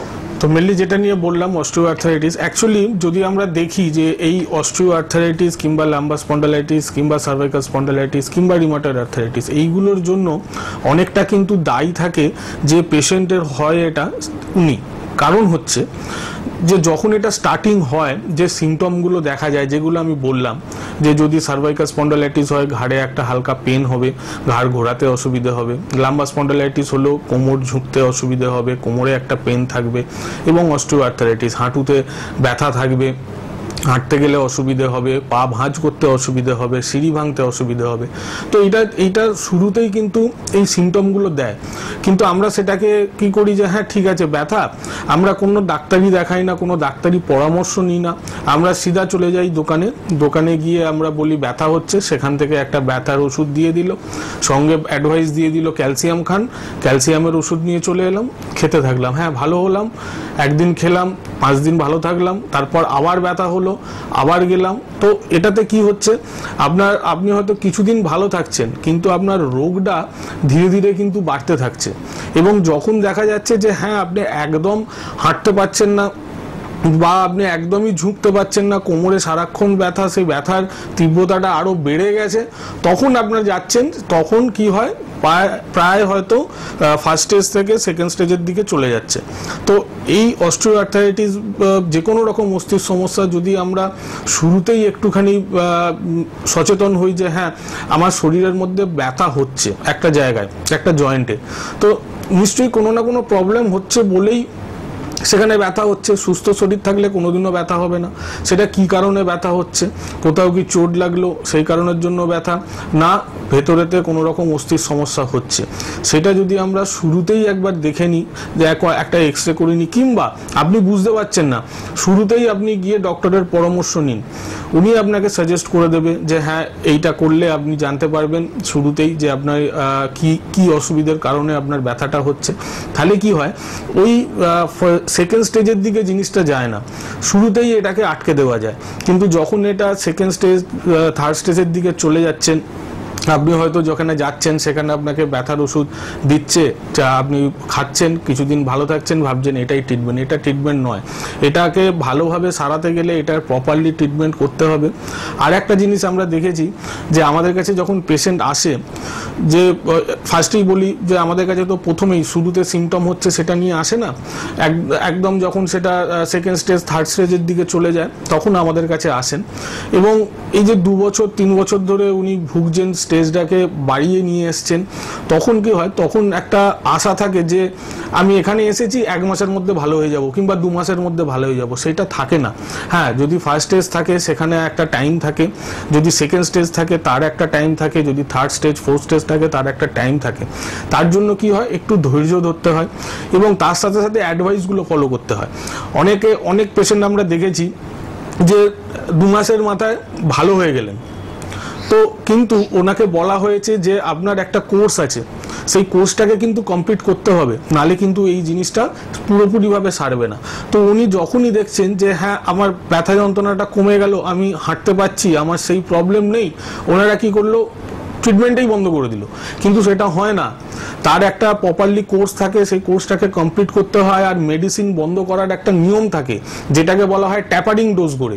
সেই ট্যাপারিং ডোজ করে আপনাকে বন্ধ করতে হবে, নাহলে একটা ওষুধ আপনার শরীরের মধ্যে যেটা কাজ করছে সেটা যদি আপনি দুম করে সরিয়ে দেন, সেখানে একটা প্রবলেম ক্রিয়েট হবে, সাময়িক কারণের জন্য ব্যথা বেড়ে যাবে, কিন্তু অবশ্যই তার সলিউশন থাকে। যদি আপনারা প্রপার গাইড মেনটেন করেন, ডেফিনেটলি ভালো হবেন। বহু অস্টিওআর্থারাইটিসের পেশেন্ট আছে যারা এখনো পর্যন্ত মেডিসিন ছাড়া সুস্থ আছে, একটা টাইম অবধি ট্রিটমেন্ট করেছেন, কিন্তু তারা কথা শুনেছেন, প্রপার গাইড ওনারা মেনটেন করেছেন, এখনো ফোন করে জিজ্ঞাসা করেন যে হ্যাঁ এইটা খাবো না ওইটা খাবো, বা এই জিনিসটা করবো না করবো না। যদি গাইডলাইনটা মেনটেন করেন, ডেফিনেটলি আপনি ভালো হবে। একদম। আর চট করে আমাদের বন্ধুদের জন্য বলে রাখবো যে কোথায় কোথায় আপনারা পেয়ে যাচ্ছেন এনবিপির অভিজ্ঞ চিকিৎসকদের। তার মধ্যে অবশ্যই রয়েছে আমাদের বনগাঁ, যেখানে ডক্টর এন ভট্টাচার্যকে পাচ্ছেন, ক্যানিং এ ডক্টর আর ডেকে পাচ্ছেন, বহরমপুর চেম্বারে এবারে ডক্টর বি শর্মা কিন্তু যাচ্ছেন, খড়গপুরে আপনারা ডক্টর এন ভট্টাচার্যকে পাচ্ছেন, পেয়ে যাচ্ছেন মালদায় ডক্টর এস ঘোষালকে, কৃষ্ণনগরে পেয়ে যাচ্ছেন ডক্টর এ হালদারকে, আগরতলায় পাচ্ছেন ডক্টর বি শর্মাকে, কোচবিহার চেম্বারে পেয়ে যাচ্ছেন ডক্টর এস ঘোষালকে। এছাড়া আমাদের হেরিয়া চেম্বার রয়েছে, ডক্টর এ হালদারকে পাচ্ছেন, মেচেদায় পেয়ে যাচ্ছেন অবশ্যই এবারও ডক্টর বি শর্মাকে, পেয়ে যাচ্ছেন আপনারা আরামবাগে ডক্টর এ হালদারকে, বর্ধমানে আপনারা পাচ্ছেন কিন্তু ডক্টর বি শর্মাকে, শিলিগুড়িতে পেয়ে যাচ্ছেন ডক্টর এস ঘোষালকে, দুর্গাপুর চেম্বারে পেয়ে যাচ্ছেন ডক্টর এস ভাদুরীকে, বাঁকুড়ায় পেয়ে যাচ্ছেন ডক্টর এ হালদারকে। শিলচরে আমাদের চেম্বার রয়েছে, আসামের বন্ধুরা শিলচরে এবারে কিন্তু পেয়ে যাচ্ছেন ডক্টর বি শর্মাকে, গুয়াহাটিতে পেয়ে যাচ্ছেন আসামের বন্ধুরা ডক্টর এস ঘোষালকে, পেয়ে যাচ্ছেন অবশ্যই আমাদের পুরুলিয়া চেম্বারে ডক্টর এ হালদারকে, কাকদ্বীপে পাচ্ছেন ডক্টর এস ভাদুরীকে, ঝাড়গ্রামে আমাদের চেম্বার রয়েছে, ডক্টর এ হালদারকে পাচ্ছেন, ডিব্রুগড়ে পেয়ে যাচ্ছেন ডক্টর এস ঘোষালকে, বোলপুর চেম্বার আমাদের রয়েছে, ডক্টর এস ভাদুরীকে পাচ্ছেন, দিল্লি চেম্বারে পেয়ে যাচ্ছেন ডক্টর এ হালদারকে, রায়গঞ্জে পাচ্ছেন ডক্টর এস ঘোষালকে, আলিপুরদুয়ারে কিন্তু পেয়ে যাচ্ছেন ডক্টর বি শর্মাকে, জামশেদপুর চেম্বারে থাকছেন ডক্টর এন ভট্টাচার্য, আসানসোলে পাচ্ছেন ডক্টর বি শর্মাকে, এবং হলদিয়া চেম্বারে পেয়ে যাচ্ছেন ডক্টর এ হালদারকে। পাশাপাশি আমাদের চেম্বার রয়েছে অবশ্যই মধ্যমগ্রামে, আমাদের চেম্বার কিন্তু আপনারা পেয়ে যাচ্ছেন ল্যান্সটাউন শিশুমঙ্গল হসপিটালের একদম অপোজিটে, আমাদের পেয়ে যাচ্ছেন আপনারা হাতিবাগানে, পেয়ে যাচ্ছেন অবশ্যই খিদিরপুরে। যারা হাওড়ার দিকের বন্ধুরা রয়েছেন তারা শিবপুর, আজকে শিবপুর থেকে ফোন করেছিলেন, বাল্টিকুড়ি বাজার, দাসনগর এবং বেলুড়ে কিন্তু আমাদের চেম্বার রয়েছে। দক্ষিণ 24 পরগনার বন্ধুরা আমতলায় কিন্তু পেয়ে যাচ্ছেন অবশ্যই, এবং প্রত্যেক বৃহস্পতিবার করে সংস্থার ডিরেক্টর ডক্টর বি শর্মা কিন্তু আমতলা চেম্বারে আপনাদের জন্য কিন্তু হাজির থাকেন। এছাড়া মাসে একটি রবিবার কলকাতায় কিন্তু পেয়ে যাচ্ছেন ডক্টর বি শর্মাকে। আসলে কলকাতাতে রবিবার বা শনিবার ছুটির দিনে পাওয়াটা একটু মুশকিল হয় স্যারকে, তো সেক্ষেত্রে একটা দিন আপনাদের অনুরোধে কিন্তু স্যার থাকছেন। তো আপনারা স্ক্রিনে দেবো আমাদের নাম্বার 9830235527 বা 37, এই নাম্বারে কিন্তু ফোন করবেন, একটু কথা বলে নেবেন এবং অবশ্যই কিন্তু যোগাযোগ করে নেবেন। এবং অবশ্যই এনবিপি ইউনানি আয়ুর্বেদ রিসার্চ সেন্টার মানে শুধুমাত্র আপনাদের সাথে কথা বলছি, ডাক্তার দেখানো হলো, আপনাদের সাথে আমাদের সম্পর্ক শেষ, তা কিন্তু একদম নয়। যারা ভালো থাকেন এনবিপিতে এসে, তারাও কিন্তু এনবিপি চিকিৎসকদের সাথে ফোনের মাধ্যমে যোগাযোগ রাখেন, তারা কতটা ভালো আছেন, তারা কিভাবে চলছেন, সব যোগাযোগটা কিন্তু থাকে। এবং তারাও যে ভালো আছে তারা উচ্ছ্বসিত, কারণ তারা ডাক্তারবাবুর কথা অক্ষরে অক্ষরে কিন্তু মেনে চলেছেন। সেরকম বহু পেশেন্টকে কিন্তু আমরা পেয়ে যাই আমাদের এনবিপি ইউনানি আয়ুর্বেদ রিসার্চ সেন্টারে, এবং তারা কিন্তু আপনাদের জন্য কিছু বার্তা রাখেন। ঠিক সেরকম কিছু বার্তা আপনাদের সামনে আমরা তুলে ধরবো এবং তারপর অবশ্যই ফিরে আসবো আমাদের অনুষ্ঠানে। আপনার নাম? রীতা ভট্টাচার্য। কোথায় বাড়ি আপনার? দমদম। কি রোগে ভুগছিলেন আপনি? ভুগছি অস্টিওআর্থ্রাইটিস, ডক্টর বললেন। অস্টিওআর্থ্রাইটিস কতদিন ধরে ভুগছেন? আমি এটা জানতে পারলাম মার্চের প্রথমে। এই রোগ নিয়ে অন্য জায়গায় কোনো ট্রিটমেন্ট করিয়েছিলেন? অ্যালোপ্যাথিক করিয়েছিলাম। তাতে কোনো রেসপন্স পেয়েছিলেন? না, সেরকম আমাকে হাঁটু চেঞ্জ করতে বলেছিল, হাঁটুটা রিপ্লেসমেন্ট করতে বলেছিল। তারপর আপনি ডক্টর বি শর্মার কাছে আসেন। বি শর্মার কাছে আপনি কতদিন ধরে এই ট্রিটমেন্টে আছেন? আমি 15 দিন। 15 দিন। এখন আপনি পঞ্চকর্ম নিচ্ছেন। হ্যাঁ, পঞ্চকর্ম যেটা নিচ্ছেন, সেই পঞ্চকর্মটা আপনার কদিন হয়েছে? 9 দিন। আর আপনাকে নিতে বলেছে কদিন? 15 দিন। 15 দিনের ভেতর 9 দিন আপনার পঞ্চকর্ম হয়েছে। এখন আপনি কিরকম আছেন? এখন আমি মোটামুটি ভালোই আছি। আগে আমাকে কিছুদিন এই 15 দিনের মধ্যেই বা 15 দিন আগে, 1 সপ্তাহ আগে থেকে মানে আমি ব্যালেন্সটা রাখতে পারতাম না, একটু লাঠিতে ভর করতে হয়েছিল। এখন আপনি লাঠি নিয়ে হাঁটছেন? না, এখন লাঠি নিয়ে হাঁটছি না। মানে আগের তুলনায় আপনি এখন অনেকটাই সুস্থ আছেন। অনেকটাই এনবিপি ইউনানিয়ান আয়ুর্বেদা রিসার্চ সেন্টারে ডক্টর বি শর্মার ট্রিটমেন্টে এখন আগের থেকে আপনি অনেকটাই সুস্থ, তাই তো? হ্যাঁ। আপনার নাম? ভাস্কর ঘোষ। কোথায় বাড়ি আপনার? খড়িবাড়ি। কি রোগে ভুগছেন আপনি? অস্টিওআর্থ্রাইটিস। এই অস্টিওআর্থ্রাইটিস রোগটাতে আপনি কতদিন ভুগছেন? কম বেশি 1 বছর। 1 বছরে কোনো জায়গায় ট্রিটমেন্ট করিয়েছিলেন? অ্যালোপ্যাথিক চিকিৎসা করেছিলাম। তাতে আপনার সুস্থতা বোধ করেছিলেন আপনি? না, আরো ব্যথা যন্ত্রণা আতঙ্ক সৃষ্টি ছিল। ডক্টর বি শর্মার ট্রিটমেন্টে আপনি কতদিন আছেন? 15 দিন। 15 দিন মেডিসিন খাচ্ছেন। হ্যাঁ। এই মেডিসিন খেয়ে আপনি কেমন আছেন? অনেকটা সুস্থ বোধ। 15 দিনের মেডিসিনে আপনি অনেকটা সুস্থ বোধ করছেন। কত শতাংশ সুস্থ আছেন? 100-র মধ্যে 70%। 70-75% আপনি ভালো আছেন। আগে হাঁটা চলা বা দাঁড়াতে পারতেন? না, দাঁড়ানোই ব্যালেন্স ছিল না। এখন ডক্টর বি শর্মার ট্রিটমেন্টে আপনি 15 দিনে দাঁড়াতেও পাচ্ছেন, হাঁটতেও পাচ্ছেন, হাঁটতে পারছি। তাই তো? এনবিপি ইউনানিয়ান আয়ুর্বেদা রিসার্চ সেন্টারের ট্রিটমেন্টে আপনি কতটা খুশি এবং ভালো আছেন? আমি অনেকটা খুশি, খুবই ভালো আছি। খুব ভালো আছেন। আপনার নাম? জিয়া বিবি। কোথায় বাড়ি আপনার? বারাসাত। কি রোগে ভুগছিলেন আপনি? সাইটিকা বাতের জন্য। মানে রিউমাটার আর্থ্রাইটিস। এই রিউমাটার আর্থ্রাইটিস রোগটাতে আপনি কতদিন ধরে ভুগছেন? 9 বছর। 9 বছর। 9 বছরে অন্য কোথাও ট্রিটমেন্ট করিয়েছিলেন এই রোগটা নিয়ে? অ্যালোপ্যাথি দেখিয়েছি অনেক। অ্যালোপ্যাথিক যে ট্রিটমেন্ট করলেন তাতে কোনো সুরাহা পেয়েছিলেন? না, মানে খাওয়া হয় যখন তখন মানে ব্যথা কমে যায়, আবার ফের মানে তারপরে আবার মানে যখন ওষুধ খাচ্ছেন ভালো থাকছেন, আবার ব্যথা বাড়ছে। তা এই কষ্টটা আপনার কেমন ছিল? আপনার প্রচন্ড কষ্ট ছিল। বাড়ির কোনো কাজকর্ম করতে পারতেন? না, পারতেন না। ডক্টর বি শর্মার ট্রিটমেন্টে আপনি কতদিন আছেন? এই 3 মাস। 3 মাস আপনি ডক্টর বি শর্মার ট্রিটমেন্টে আছেন এবং ওষুধ খাচ্ছেন। এই ওষুধ খাওয়াতে আজকে আপনার যে রিপোর্টটা এসছে সেই রিপোর্টটা হলো, আগে আপনি যখন ডক্টর বি শর্মার ট্রিটমেন্টে এলেন তখন আপনার অ্যান্টি-সিসিপি ছিল 500, এখন আপনার অ্যান্টি-সিসিপি কত এসছে? 3.44। আর যখন আপনি এসছিলেন আরএফ ফ্যাক্টর ছিল আপনার 87.86, এখন আপনার কত এসছে? 16.8। আর একটা রোগ ছিল আপনার সুগার। এই সুগারটা আপনার খালি পেটে ছিল 210 এবং ভরা পেটে ছিল 312। এখন আপনি নিজে রিপোর্টটা হাতে নিয়ে নিজে বলুন এখন আপনার সুগার কেমন আছে? খালি পেটে এখন 121, ভরা পেটে 181। 121 আর 181। তাহলে আগের থেকে আপনার এই রিপোর্টটা অনেকটাই নরমাল এসে গেছে। এখন আপনি কেমন আছেন? এখন আমি আগের চেয়ে অনেক ভালো আছি। আর এই রিপোর্টটা দেখার পর আপনি কতটা খুশি? অনেক খুশি আমি। নিজের হাতে রিপোর্ট রেখেছেন এবং কতটা খুশি নিজে বলুন।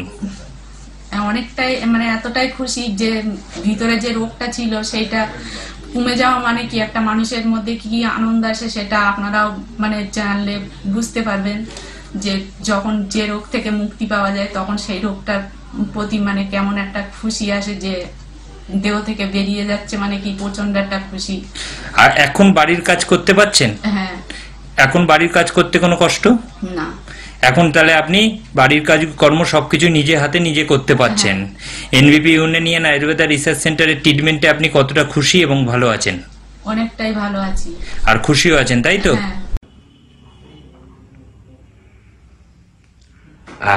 স্যার আপনার নাম কি? আমার নাম প্রবীর কুমার হালদার। আচ্ছা, আপনি কোথা থেকে এসেছেন? আমি এসেছি দক্ষিণ 24 পরগনায় কৈপুকুর, বড় কৈপুকুর গ্রাম। আচ্ছা, আরো ভালো করে একটু বলি, দক্ষিণ লক্ষ্মীকান্তপুর স্টেশন, ওখান থেকে বড় কৈপুকুরের গ্রাম। আচ্ছা আচ্ছা, আপনি যখন এনবিপি তে এসেছিলেন কি সমস্যা নিয়ে এসেছিলেন? আমি এসেছিলাম মূলত সুগারের জন্য। সুগারের জন্য? আপনার সুগার কতদিন ধরে ছিল? সুগার আমার প্রায় 6 বছর মতো ছিল। 6 বছর ধরে আপনি সুগারের রোগে ভুগছিলেন। আপনি কি কোনো ওষুধ খাচ্ছিলেন তখন? হ্যাঁ, অ্যালোপ্যাথি ওষুধ খাচ্ছিলেন। কিন্তু তাতে আপনি যখন আমাদের এখানে এসেছেন তখন আপনার কত ছিল সুগার? তখন আমার ছিল খালি পেটে 235 এবং ভরা পেটে 456। আচ্ছা, তখন আপনি অ্যালোপ্যাথি ওষুধ খাচ্ছিলেন? অ্যালোপ্যাথি খাচ্ছিলাম। আচ্ছা, এবার আপনি কোন মাসের রিপোর্ট বলছেন এটা? এবার আমি বলছিলাম এটা নভেম্বরের রিপোর্ট। নভেম্বরের রিপোর্ট। আচ্ছা, তারপর আপনি আমাদের এখানে এসে আমাদের ওষুধ খাওয়া শুরু করলেন, অ্যালোপ্যাথি ওষুধটা বন্ধ করে দিলেন। আচ্ছা, আজকে এখন আপনার কত সুগার আছে? এখন আমার সুগার আছে খালি পেটে 120, ভরা পেটে 140। আচ্ছা, তার মানে এখন আপনি আমাদের ওষুধ খেয়ে অ্যালোপ্যাথি ওষুধ বন্ধ করে দিয়ে রিপোর্টে যেটা এলো 120 আর 140। আচ্ছা, এখন আপনি শারীরিকভাবে কেমন সুস্থতা ফিল করছেন? নিশ্চয়ই এখন শারীরিকভাবে আমি সম্পূর্ণ সুস্থতা ভোগ করছি। আচ্ছা, অনেক ধন্যবাদ। এবার আপনি একটু বলুন যে আপনার যে এই উপকারটা হয়েছে, দর্শক যারা আপনাকে দেখছে টিভিতে, তাদের জন্য কি সংবাদ দেবেন?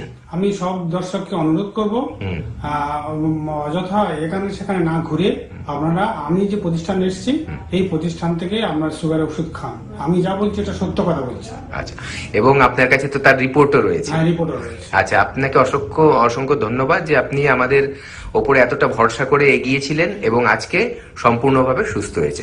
ধন্যবাদ। এনবিপি ইউনানি আয়ুর্বেদ রিসার্চ সেন্টারে এরকম প্রচুর বাইট বা বক্তাদের কথোপকথন কিন্তু আপনাদের সামনে তুলে ধরতে পারি, যাতে বোধহয় আমাদের অনুষ্ঠানের বিন্দুমাত্র টাইম আর বাকি থাকবে না। অনুষ্ঠানের পর অনুষ্ঠান কিন্তু শুধুমাত্র তাদের কথা শুনতে হবে, কারণ এত সংখ্যক মানুষ এত বছর ধরে ভরসা করছে NBP Unani Ayurveda research centre কে, এবং তারা পৌঁছে গিয়ে ভীষণ ভালো আছে। এবং ভালো থাকার সিক্রেটটা কি? কারণ তারা সচেতন, তারা ভালোবাসে নিজেকে, তারা ভালোবাসে নিজের পরিবারের মানুষগুলোকে, তারা ভালোবাসে অবশ্যই ভালো কথা শুনতে। সে কারণে ডক্টর যখন তাদের ভালো কিছু অ্যাডভাইস দিয়েছেন, সেই কথাগুলো তারা অক্ষরে অক্ষরে পালন করেছেন এবং চটজলদি নিজেরা নিজেদের সমস্যা থেকে কিন্তু বের হয়ে এসেছেন। ঠিক এভাবে আপনিও কিন্তু এনাদের জায়গায় পৌঁছতে পারেন, ভালো হতে পারেন এবং আপনার অমূল্য বার্তা সারা পশ্চিমবঙ্গে এবং পশ্চিমবঙ্গের বাইরের মানুষদের সামনে তুলে ধরতে পারেন। তার জন্য কি করতে হবে? ভালো ট্রিটমেন্ট করতে হবে, তার জন্য অবশ্যই পৌঁছতে হবে এনবিপি ইউনানি আয়ুর্বেদ রিসার্চ সেন্টারে। ঠিক সেরকম কিছু বিষয় নিয়ে কথা বলছি, যে সমস্যা আপনি জর্জরিত, কিন্তু সেই সমস্যা থেকে কিভাবে বের হয়ে আসবেন সেই বিষয়গুলো আজকে স্যারের কাছ থেকে বুঝে নেওয়ার চেষ্টা করছি। তার মধ্যে অস্থির সমস্যা অবশ্যই আমাদের রয়েছে আলোচনার বিষয়বস্তু। তো ডক্টর এ হালদার আমাদের সঙ্গে উপস্থিত রয়েছেন। স্যার, অস্থির সমস্যা নিয়ে আমরা কথা বলছি, আর কোন দিকটা আমরা শুনবো?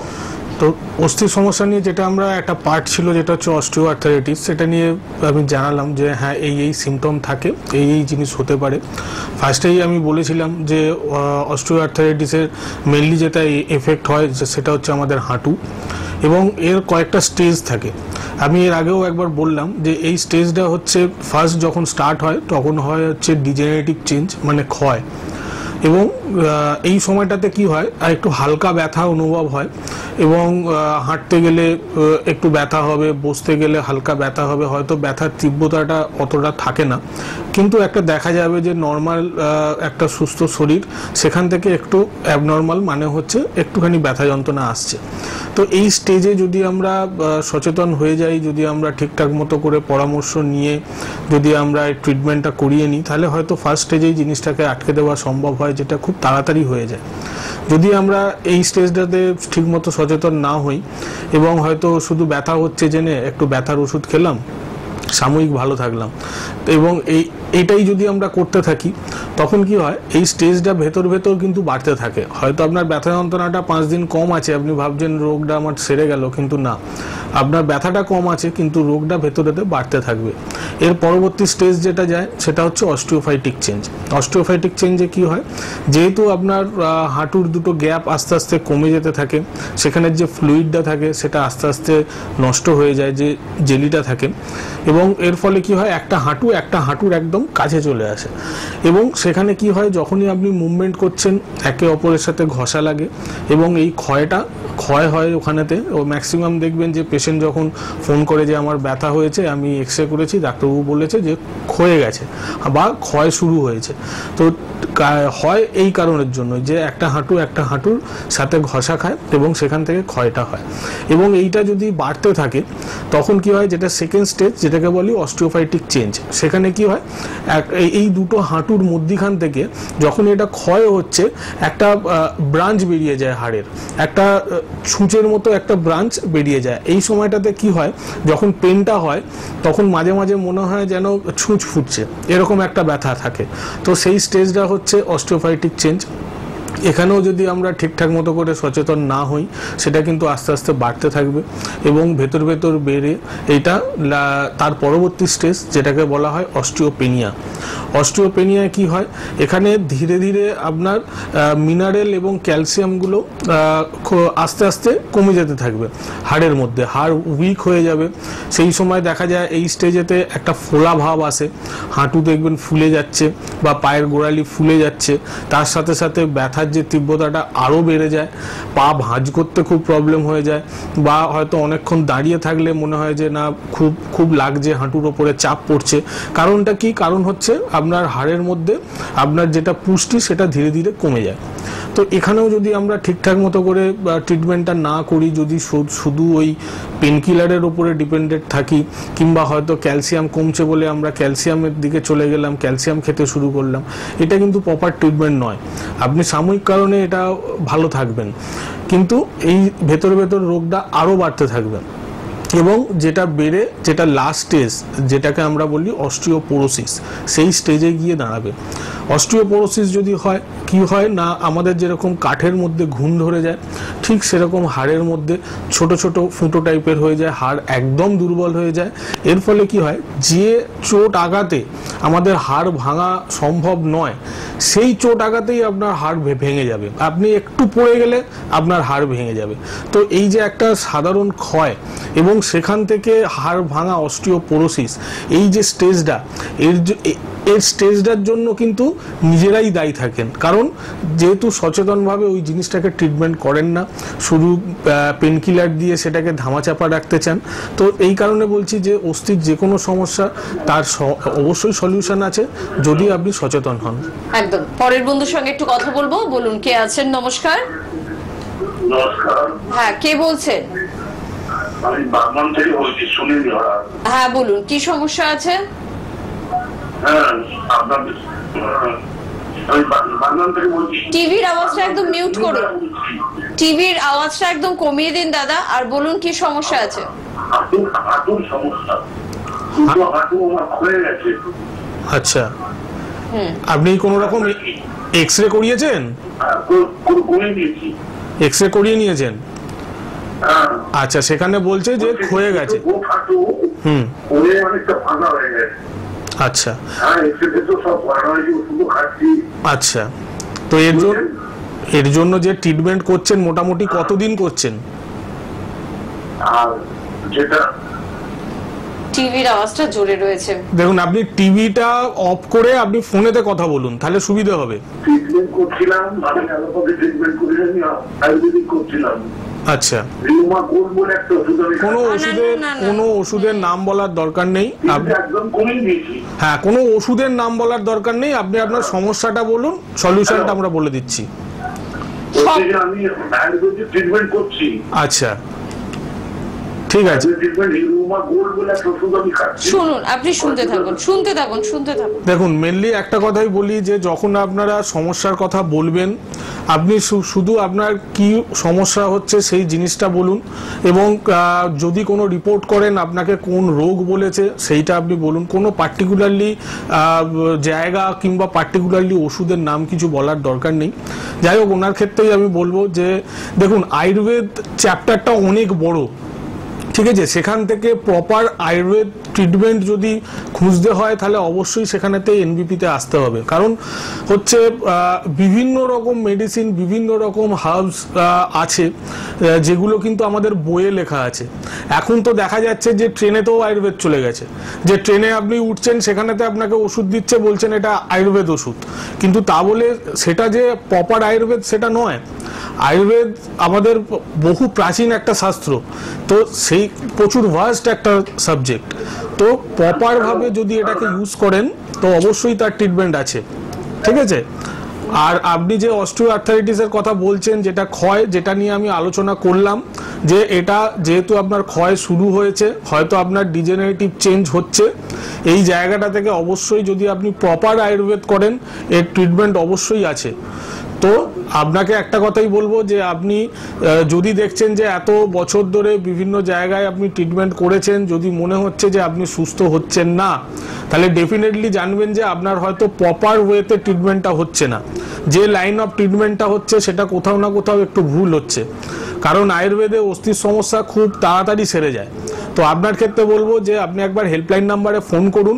বাগনান থেকে অনেক কাছাকাছি আপনি পেয়ে যাবেন সেন্টার, যেটা আপনার মনে হবে কাছে, সেই জায়গাতে আপনি একবার আসুন। প্রিভিয়াস যা যা রিপোর্টস আছে সেগুলোকে একবার সঙ্গে করে নিয়ে আসুন, আমরা দেখে নিই একবার যে এটার কোন স্টেজ আছে, কোন জায়গায় দাঁড়িয়ে আছে। ডেফিনেটলি আপনাকে বলে দেওয়া হবে যে এখান থেকে আপনার সলিউশন কিভাবে আপনি সুস্থ হবেন, এবং ভবিষ্যতে যাতে এই রোগটা না হয় তার জন্য আমরা আপনাকে গাইডলাইন করে দেবো। তার জন্য একবার হেল্পলাইন নাম্বারে ফোন করে এসে যোগাযোগ করুন, ঠিক আছে? কে আছেন? হ্যালো, হ্যাঁ বলুন।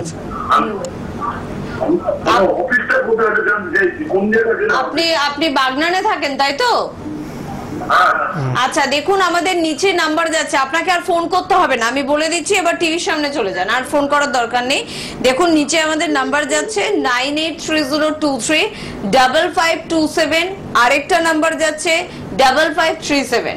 লাল রঙের বক্সের উপরে ইয়েলো কালারের দিয়ে কিন্তু নাম্বারগুলো লেখা রয়েছে, রেডের উপরে ইয়েলো কালার দিয়ে কিন্তু লেখা রয়েছে হেল্পলাইন নাম্বার বলে। এই নাম্বারে কিন্তু আপনাদের ফোন করতে হবে। এই নিচের নাম্বারগুলোতে একটু ফোন করুন, এবং তারা কিন্তু অবশ্যই কোথায় অফিস বা কোথায় আমাদের চেম্বার, কবে আমাদের চেম্বার থাকে, কোন ডক্টর যাবেন, কটায় যাবেন, কটা অবধি থাকবেন, সবটা কিন্তু আপনাদের অবশ্যই হেল্প করে দেবে। কেমন? এটা প্রত্যেকের জন্য কিন্তু এই বার্তাটা রইল। ওসির বিভিন্ন সমস্যা নিয়ে আমরা আলোচনা করছি, আবারও করব।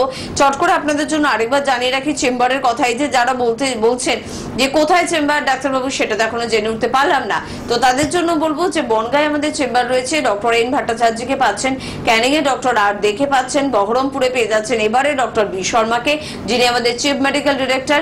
কৃষ্ণনগরে আপনারা অবশ্যই পাচ্ছেন ডক্টর এ হালদারকে, খড়গপুরে পাচ্ছেন ডক্টর এন ভট্টাচার্যকে, মালদায় আমাদের চেম্বার রয়েছে, পেয়ে যাচ্ছেন ডক্টর এস ঘোষালকে। আগরতলা অর্থাৎ ত্রিপুরার বন্ধুরা এবারেও কিন্তু পাচ্ছেন ডক্টর বি শর্মাকে, কোচবিহারে পেয়ে যাচ্ছেন ডক্টর এস ঘোষালকে, হেরিয়ায় পাচ্ছেন ডক্টর এ হালদারকে, মেচেদায় পাচ্ছেন ডক্টর বি শর্মাকে, পেয়ে যাচ্ছেন অবশ্যই আরামবাগ চেম্বারে ডক্টর এ হালদারকে, বর্ধমানে পাচ্ছেন ডক্টর বি শর্মাকে, শিলিগুড়িতে পাচ্ছেন ডক্টর এস ঘোষালকে, দুর্গাপুরে পেয়ে যাচ্ছেন ডক্টর এস ভাদুরীকে, বাঁকুড়ায় পেয়ে যাচ্ছেন ডক্টর এ হালদারকে, শিলচরে আমাদের চেম্বার রয়েছে, এবারে শিলচরের চেম্বারের জন্য কিন্তু যাচ্ছেন ডক্টর বি শর্মা, আর গুয়াহাটিতে আপনারা আসামের পেয়ে যাচ্ছেন ডক্টর এস ঘোষালকে, পেয়ে যাচ্ছেন পুরুলিয়ায় ডক্টর এ হালদারকে, কাকদ্বীপে পাচ্ছেন ডক্টর এস ভাদুরীকে, ঝাড়গ্রামে পাচ্ছেন ডক্টর এ হালদারকে, ডিব্রুগড়ে পাচ্ছেন ডক্টর এস ঘোষালকে, পেয়ে যাচ্ছেন বোলপুরে এবারে ডক্টর এস ভাদুরীকে, দিল্লিতে পেয়ে যাচ্ছেন ডক্টর এ হালদারকে, পেয়ে যাচ্ছেন রায়গঞ্জে ডক্টর এস ঘোষালকে, আলিপুরদুয়ারে পাচ্ছেন ডক্টর বি শর্মাকে, জামশেদপুরে পাচ্ছেন ডক্টর এন ভট্টাচার্যকে, আসানসোলে পাচ্ছেন ডক্টর বি শর্মাকে, এবং হলদিয়া পেয়ে যাচ্ছেন ডক্টর এ হালদারকে। এছাড়া মধ্যমগ্রাম কলকাতার বন্ধুরা মধ্যমগ্রামে পেয়ে যাচ্ছেন, ল্যান্সডাউন হাজরাতে আপনারা কিন্তু পেয়ে যাচ্ছেন, হাতিবাগানে আমাদের কিন্তু চেম্বার রয়েছে, চেম্বার রয়েছে অবশ্যই খিদিরপুরে, হাওড়ার বন্ধুরা শিবপুর, বাল্টিগুড়ি বাজার, দাসনগর এবং বেলুড়ে কিন্তু চেম্বার পাচ্ছেন। দক্ষিণ 24 পরগনার দিকে যারা রয়েছেন তারা আমতলায় কিন্তু চেম্বার পাচ্ছেন, আমতলা বিষ্ণুপুর থানার একেবারে কাছে। প্রত্যেক বৃহস্পতিবার করে আপনারা ডক্টর বি শর্মাকে কিন্তু অবশ্যই আমতলা চেম্বারে পাচ্ছেন। প্রত্যেক মাসের একটা রবিবার করে অন্ততপক্ষে স্যার কিন্তু অর্থাৎ ডক্টর বি শর্মা কিন্তু আপনাদের জন্য সময় দেবেন, এবং সেই তারিখটা জানতে হলে স্ক্রিনে দেওয়া আমাদের যে নাম্বার, সেই নাম্বারে কিন্তু ফোন করতে হবে। অস্থির সমস্যা, অস্থির বিভিন্ন রূপ, বিভিন্ন জায়গায় অস্থির সমস্যা হয়, সেটা বড় জয়েন্ট মানে বিগ জয়েন্ট হোক বা স্মল জয়েন্ট হোক, সবকিছু নিয়ে আমরা একটু আলোচনা করছিলাম। অনেকগুলো আমরা সমস্যা শুনলাম, আর কোন সমস্যার দিকে একটু ফোকাস করার দরকার রয়েছে? এই যেমন অস্টিওআর্থারাইটিস, ফার্স্টেই বললাম এর কটা ভাগ আছে। যেমন মেন যেটা ভাগ আমরা যদি দেখি সেটা হচ্ছে অস্টিওআর্থারাইটিস এবং রিমাটয়েড আর্থারাইটিস। এই অস্টিওআর্থারাইটিস যেটা হয় সেটা হচ্ছে আমাদের বিগ জয়েন্টগুলো, বড় বড় জয়েন্টগুলোতে, কিন্তু রিমাটয়েড আর্থারাইটিস এর ঠিক উল্টো, এটা হয় আমাদের ছোট ছোট জয়েন্টগুলো, আমাদের আঙুলের যে জয়েন্ট আছে, পায়ের যে জয়েন্ট আছে আঙুলের, এই জিনিসগুলো এফেক্টেড হয়, তার সাথে সাথে আমাদের গোড়ালি এফেক্টেড হয় এবং আমাদের কোনোই এফেক্টেড হয়। তো এই যে রিমোটয়েড আর্থারাইটিস, এটা আমরা দেখেছি, এই বলবো না যে এটা ছেলেদেরও হয় না, হ্যাঁ হয়, কিন্তু দেখা যাচ্ছে যে ম্যাক্সিমাম ক্ষেত্রে এটা ফিমেলদেরই বেশি দেখা যায়। এই রিমাটয়েড আর্থ্রাইটিস হচ্ছে আমাদের ইমিউনিটির উপরেতে নির্ভরটা বেশি করে। আমি আসছি আলোচনা, ফোনটা কেউ ধরে আছেন আমাদের সাথে, কে আছেন? নমস্কার। হ্যালো, নমস্কার। আমি বেহালা থেকে বেহালা থেকে, হ্যাঁ বলুন, কি সমস্যা আছে? হ্যাঁ, সমস্যা বলতে না, আমার মানে খাইটা মোটা হয়ে যাচ্ছে অনেকটা, মানে বেড়ে যাচ্ছে। আচ্ছা, ওয়েট বেড়ে যাচ্ছে আর কি। মানে পুরো শরীরেরই তো ওয়েট বাড়ছে? হ্যাঁ, বাট মেইনলি মানে থাইটা বেশি বড় মোটা হচ্ছে, মোটা হয়ে যাচ্ছে। ওকে, বয়স কত? হ্যাঁ, 24 বছর। 24 বছর। এমনি ওজন কত? 90। অনেক বেশি। আপনাকে যেটা করতে হবে সেটা হচ্ছে আপনাকে টোটাল ওয়েট আপনাকে কমাতে হবে। আপনাকে ওয়েট কমাতে গেলে কয়েকটা প্রসেস আছে। মেনলি হচ্ছে একটা ডায়েট আপনাকে মেনটেন করতে হবে, তার সাথে সাথে ফিজিক্যাল অ্যাক্টিভিটি রাখতে হবে। শুধু যে আমি ওষুধ খেলাম সেখান থেকে আমাদের ফ্যাট বার্ন হবে সেটা কিন্তু হয় না। মেডিসিন অবশ্যই লাগে, মেডিসিনের সাথে সাথে আপনাকে কিছু নিয়ম আছে, যেমন ডায়েট আপনাকে প্রপারলি নিতে হবে যাতে আপনার ফ্যাটটা বার্ন হয়। তার সাথে সাথে ফিজিক্যাল অ্যাক্টিভিটি অবশ্যই মাস্ট লাগবে। সেখানেতে কোন কোন ফিজিক্যাল অ্যাক্টিভিটি আপনাকে করতে হবে সেটাকে একটা গাইডলাইন আপনার দরকার। তো হ্যাঁ, অবশ্যই এটা কমানো যায়, ফ্যাট বার্ন করা যায়। তো যদি আপনি মনে করছেন এর জন্য, নিশ্চয়ই ডেফিনেটলি আপনি ট্রাই করেছেন বিভিন্ন প্যাথিতে, হয়তোবা সেখানেতে আপনার লাভ হচ্ছে না বলেই আপনি ফোনটা করলেন। তো ডেফিনেটলি আপনাকে বলবো এটার সলিউশন আছে। আপনি একবার হেল্পলাইন নাম্বারে ফোন করে আমাদের সাথে যোগাযোগ করুন। এই যে আমি বারবার বললাম যে প্রপার গাইডলাইন দরকার, কোন ডায়েটটা, ব্যালেন্স ডায়েটটা আপনাকে মেনটেন করতে হবে সেটা অবশ্যই আমরা গাইড করে দেবো। কোন কোন ফিজিক্যাল অ্যাক্টিভিটি আপনার জন্য প্রয়োজন সেটাও আমরা বলে দেবো। কারণ বয়সটা অনেক কম, 24 বছর বয়স। এই বয়সে যদি 90, এটা কিন্তু আরও যত বাড়তে থাকবে এটা কিন্তু হার্টের ওপরেতে এফেক্ট করবে এবং বিভিন্ন রকম রোগকে নিয়ে আসবে। সেখান থেকে হয়তো অল্প বয়সে সুগারকেও আনতে পারে, কিংবা হয়তো হার্টের কোনো রকম সমস্যা আনতে পারে, কোলেস্টেরল বাড়তে পারে। তো সেক্ষেত্রে বলবো এটাকে যত তাড়াতাড়ি সম্ভব এটার সলিউশনেতে আসুন। তো একবার হেল্পলাইন নাম্বারে ফোন করে যোগাযোগ করুন আমাদের সাথে, ডেফিনেটলি আপনাকে গাইড করে দেবো এবং শুধু গাইড নয়, সলিউশনও আমরা দিয়ে দেবো। একদম, মানে ওয়েট গেইন করাটা না কিছুটা ওই নিমন্ত্রণ পত্রের মতন হয়। যেরকম বিয়ে বাড়িতে আমরা নিমন্ত্রণ পত্র সবাইকে বাড়িতে ডাকার জন্য, আহ্বান করার জন্য ওই পত্রটাকে রেডি করা হয়, ঠিক একই রকম ভাবে যখন আপনি মোটা হয়ে যাচ্ছেন, শুধুমাত্র আপনাকে দেখতে বাজে হয়ে যাচ্ছে তা কিন্তু নয়, বা আপনার ভালো মনের মতন ড্রেসগুলো আপনি পরতে পারছেন না তা কিন্তু নয়। একটা মানুষ মোটা হয়ে যাওয়া মানে স্যার যেরকম বললেন হাজার একটা সমস্যার কিন্তু সূত্রপাত। আর আমাদের এনবিপিতে কিন্তু সেটাও শেখানো হয় যে আপনার কি ডায়েট হবে, কি ধরনের আপনি যোগা করবেন, কি ধরনের আপনি এক্সারসাইজ করবেন, কি ধরনের আপনি খাবার খাবেন, তাহলে কিন্তু অবশ্যই আপনি ভালো থাকতে পারবেন। তো সব গাইডলাইন পাওয়ার জন্য একবার চলে আসুন না এনবিপি ইউনানি আমাদের রিসার্চ সেন্টারে। স্ক্রিনে দেওয়া নাম্বার কিন্তু নোট করবেন, সময় ভীষণ সংক্ষিপ্ত, তাই নাম্বারগুলো কিন্তু ভুলে গেলে কিন্তু একদম চলবে না। আর রিমোটয়েড আর্থ্রাইটিস আমরা কথা বলছিলাম, আবার এটা শুনবো। তো রিমোটয়েড আর্থ্রাইটিস যেটা আমাদের যখন ইমিউনিটি পাওয়ার একটুখানি কম হয়, তো সেখান থেকে এই রোগটার একটুখানি সূত্রপাত হয়। এইটা কি হয়, আমাদের বিভিন্ন স্মল জয়েন্টগুলো ফুলতে থাকে। যদি আমরা এটাকে আয়ুর্বেদের দিক থেকে যদি আমরা বিশ্লেষণ করি, তাহলে এটাকে আমরা বলি যে আয়ুর্বেদে আমবাত। কারণ হচ্ছে এইটা আমাদের ডাইজেস্টিভ সিস্টেমের সাথে অনেকটা জড়িত থাকে। আমাদের যদি ডাইজেস্টিভ সিস্টেম ঠিকঠাক মতো না হয়, যদি আমাদের আম জমতে থাকে পেটের মধ্যে, তার সাথে সাথে আয়ুর্বেদের 3টে দোষ আছে যেটাকে আমরা বলি বায়ু, পিত্ত, কফ। তো এই বায়ুর দ্বারা সেই আম আমাদের বিভিন্ন রকম স্মল জয়েন্টে গিয়ে থাকে আর কি, বায়ুর দ্বারা সেখানেতে যায় এবং সেখানেতে কি হয়, আমাদের ইনফ্লামেশন হয়, ফুলে যায়।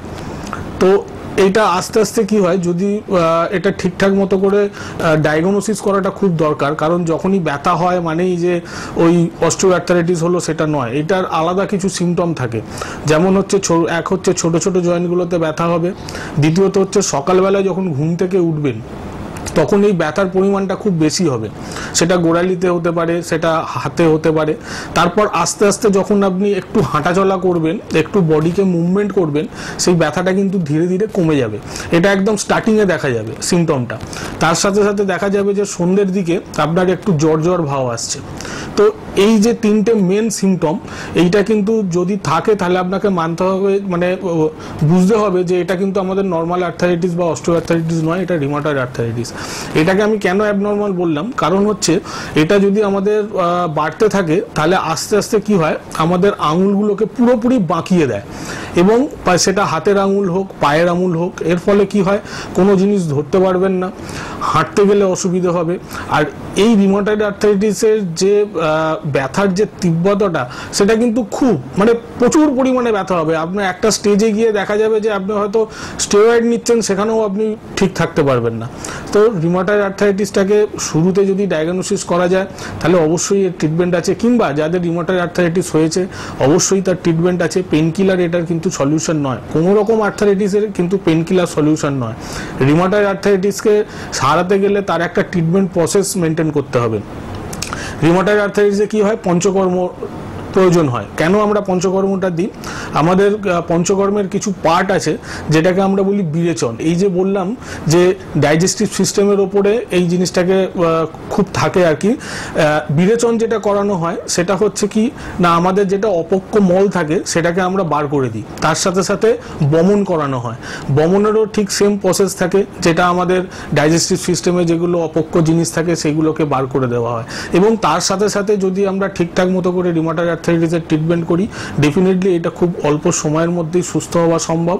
এবং যাতে ভবিষ্যতে না হয় তার জন্য কিছু গাইডলাইন থাকে, কিছু ডায়েট আপনাকে মেনটেন করতে হবে, কিছু নিয়মকানুন থাকে, কিছু যোগা থাকে, সেইগুলো যদি আপনি ঠিকঠাক মতো করে মেনটেন করে তাহলে ডেফিনেটলি এটার ট্রিটমেন্ট আছে, এবং সেটা রিউমাটয়েড আর্থারাইটিস হোক বা অস্টিওআর্থারাইটিস হোক। একদম। তো সবটাই কিন্তু আপনাদের জন্য, এবং আপনাদের কিন্তু যোগাযোগ করতে হবে স্ক্রিনে যাওয়া নাম্বার 9830235527 বা 37, এই নাম্বারে কিন্তু ফোন করতে হবে। বিভিন্ন ধরনের অস্থির সমস্যা নিয়ে আজকে আমরা আলোচনা করলাম, তারপরেও কিন্তু রয়েছে আরো অনেক সমস্যা, যেমন অ্যাঙ্কোলাইজিং স্পন্ডাইলিটিস এর মতন সমস্যা রয়েছে, আমাদের সোরিয়াটিক আর্থারাইটিস এর মতন সমস্যা রয়েছে। আজকে হয়তো আমরা বিস্তারিত আলোচনা করতে পারবো না স্যার, কিন্তু এর ট্রিটমেন্ট তো পাচ্ছি আমরা এনবিপিতে। অবশ্যই ট্রিটমেন্ট আছে, কারণ অ্যাঙ্কোলাইজিং স্পন্ডাইলাইটিস আপনি যেখানে যাবেন আপনাকে বলে দেবে যে এর কোনো রকম ট্রিটমেন্ট নেই, এটা শুধু সিমটোমেটিক ট্রিটমেন্ট আছে।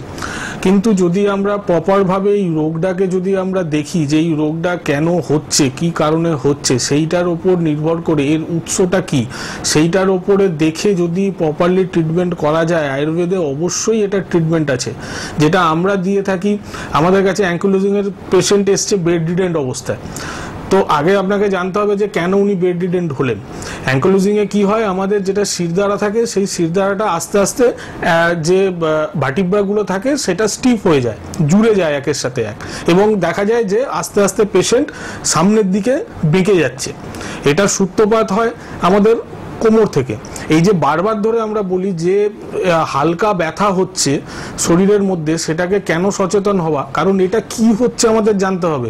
কোমরে ব্যথা মানেই কিন্তু লাম্বার স্পন্ডাইলাইটিস নয়, কোমরে ব্যথা অনেক কারণে হতে পারে, সেখান থেকে সায়াটিকা আসতে পারে, সেখান থেকে লাম্বার স্পন্ডাইলাইটিস আসতে পারে, এবং সেখান থেকে অ্যাঙ্কোলাইজিং স্পন্ডাইলাইটিসও আসতে পারে, কারণ এটা সূত্রপাত হয় কোমর থেকে, এবং আস্তে আস্তে আস্তে গোটা আমাদের সিরদাঁড়াটা স্টিফ হয়ে যায়।